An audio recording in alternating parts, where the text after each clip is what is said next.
Ponti, ponti, ponti. Ha ragione Marinetti.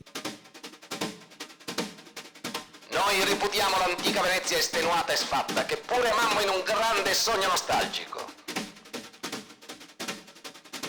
Ripudiamo la Venezia dei forestieri, mercato di antiquari falsificatori, calamita dello snobismo, letto sfondato da carovane diamanti e cortigiane cosmopolite, cloaca massima del passatismo.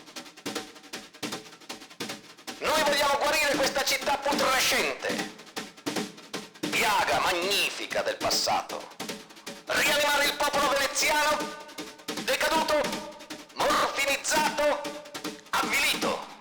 Noi vogliamo preparare la nascita di una Venezia industriale e militare che possa dominare il mare Adriatico, grande lago italiano. Affrettiamoci a colmare i piccoli canali puzzolenti, bruciamo le gondole, poltrone a dondolo per cretini e innalziamo fino al cielo l'imponente geometria dei ponti metallici per abolire le curve cascanti delle vecchie architetture.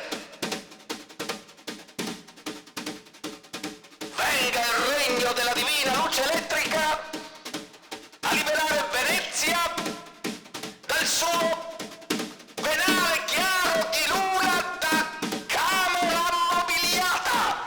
Bravo! Anch'io da bambino ero futurista. E fanno Porto Marghera.